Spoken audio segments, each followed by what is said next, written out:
What's up, guys? It's Game, and today we are going to review the Defenders Netflix series. I just finished watching all of it. I binge watched it because I was excited to get you guys the review. And just so you guys know, before we get into this video, that this is going to be a spoiler talk review of it. So if you haven't seen it, click off this video, go see it, because there's a lot to talk about. And I feel like there's not a good way to do this without really talking about spoilers, because like there's a lot of stuff that comes in from the previous Netflix series, and also a bunch of stuff that gets introduced in this one. So if you haven't seen it, please click off this video if you don't want it ruined for you. It's just 8 episodes. You can watch it on your free time or binge it just like I did, and come back, click on this video, and see what I thought.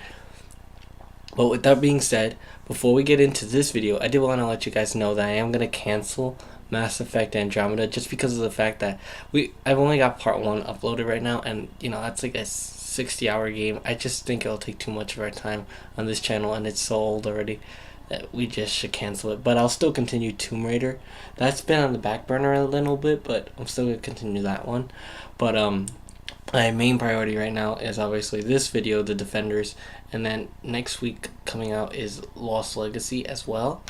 So that'll be coming out. So that's why I wanted to cover for you guys right now, just letting you know.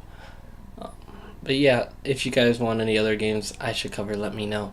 And I think I might still do Until Dawn, depending. I might still do that.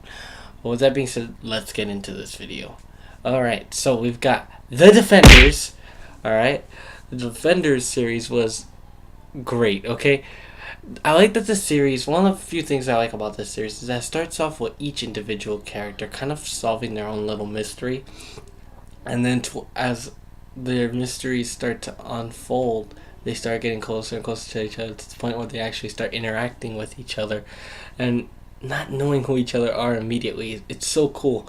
I like the way they did it, and I like that didn't take too long of the series, because that worried me at the beginning. I was like, oh no, don't tell me that like now I'm gonna watch like 4 episodes of them before they even get to like meet each other, and then there'll only be like 4 episodes when they'll be fighting together. But no, it only took like 2-ish episodes before they started interacting with each other, and I really like that. That way the majority of it was, a group fight, and they really did it well in this. And I will say that one of the craziest things that happens in this thing is the fact that one of the craziest things to me is that A, the Punisher does not show up in any way, and B is that Elektra never joins them. Is completely evil in this. That kind of threw me off completely. Also, the fact that they kill off Stick kind of surprised me a bit as well. And the fact that obviously Elektra takes over the hand.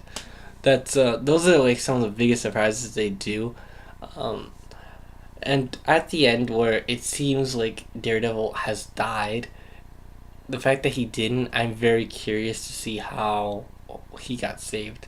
I have a little theory myself that he may have gotten saved by Kunlun, but I don't even think that's right. So leave your theories on that in the comment section below, because that is something that I'm very curious about. But overall, this series kept me off my chair as I was wondering what had happened with so many different characters, as things kept happening that were just outrageously out of comics. Like, it's not like what I mean by that is it's not in the comics. It's not like ripping out of the pages of comics. It's just not in the comics. They did so many things that are just not in the comics in this that are awesome. For example, the Defenders team in this is only 4 people, and usually it's at least 5, and that was kind of shocking. But I still enjoyed that, as just was a big, you could tell that some of the other Defenders weren't ready to show up yet, because it's either usually like Elektra as another Defender or Punisher. And Punisher wouldn't have got involved in this because it was way too mystical, and then Elektra didn't get involved because she was a villain in this. So I think it was well done regardless.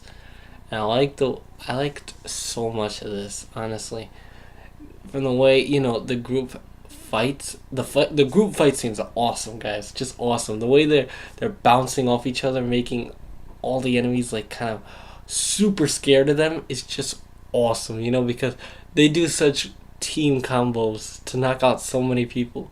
Like one of my favorite scenes is obviously the elevator scene in Midland Circle, and you know at the end of the movie when they're fighting downstairs on the bottom of the circle, and then the top of Midland Square when they're first introduced to oh what's her name Alexandra there, because she has so many different A names in that, it's ridiculous. But anyway, we also get to see different shows enemies come together to make this show's enemies, as we see Bakuto come back from the dead from Iron Fist.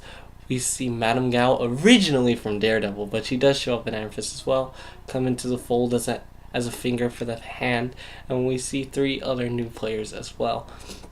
And we see that each person in the group from the Defenders gets really involved with the hand and meets a finger of the hand that really ticks them off, you know, from Jessica Jones meeting Elektra, who she's really ticked off with, from Luke Cage trying to prevent the kids from going bad in bad jobs, but finding out that one of the fingers of the hand is controlling them as well. You know, they all kind of secretly put themselves into each other's path without realizing it.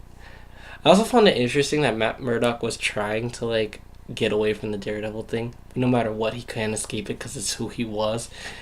I found that really interesting, but I also found it a little annoying that Foggy Nelson and Karen Page could not understand that that's like what he was trying to say, that this is what I do. You guys don't understand. This is who I am. But he wouldn't say it, but it was like super obvious. But they wouldn't understand. They just wanted him to quit because they were so worried about him dying.